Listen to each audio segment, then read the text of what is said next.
Rave, issue 1 tonight in Atlanta. Georgia Tech and Clemson, an ACC struggle, battle, whatever you want to call it. You know what? Clemson better be careful, the Yellow Jackets now, Tuck, because this is not the 3-9 team from a year ago. This is a better Georgia Tech team, and Clemson always has trouble in Atlanta. I'll take Clemson, but I think it's going to be a close game, and I will not be shocked if Georgia Tech pulls this out. What's been surprising so far is Georgia Tech's defense with Ted Roof as the defensive coordinator. Playing pretty well. Can that shut down Watson? Can the crowd get rowdy on the flats? No.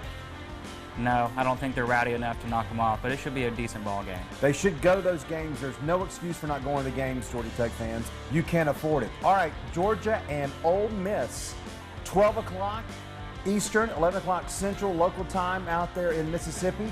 Bulldogs just got by barely last week, and I picked Missouri, and we saw why, because of how good they were and how tough they played Georgia.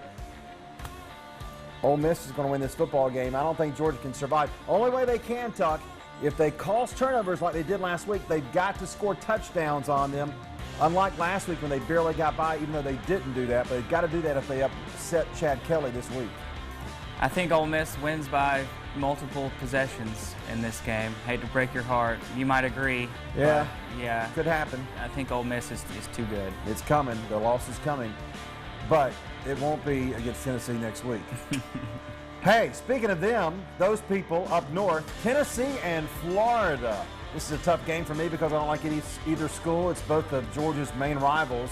But here's the deal. Here's my strategy with this, Tuck. I want for Tennessee to win. They should. Luke Del Rio's out. And then I want for all those Tennessee fans like Sean Franklin, Matt Lauer of Macon to get all excited about next week's game in Athens and to get let down when the Bulldogs beat them. So I'm not going to sing that song, Tucker. No. But go Vols. I like your train of thinking there. That's a good plan. I'll go with the Vols. I think Appleby, the quarterback at Florida, going in there to the Neyland Stadium. It's going to be rowdy. Those Tennessee fans haven't beaten Florida. Tennessee hasn't beaten Florida in 12 years. Yep. God. All streaks have to come to an end at some point. Lucky number 13 or 12, whatever it is now for Tennessee. All right, finally, how about the Falcons and the Saints on Monday Night Football? You know what? I don't know if Atlanta's going to win, but I am not going to pick that other team because of all the teams that are against my teams, this is the worst. The Saints are the worst. They are the enemy, bar none.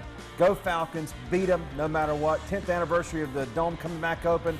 I don't care. Falcons are going to win somehow, some way, and if not, fire Dan Quinn. Well, you got some increased faith after last week. What they did in Oakland was impressive. Bit, yeah.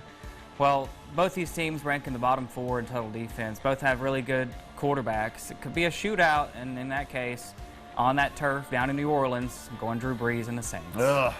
He makes enough money to go to the dermatologist, but he won't for some reason. All right, we'll talk to you on Friday. High school football, we'll see you around 11:13 for the End Zone with high school football highlights. We'll see you then.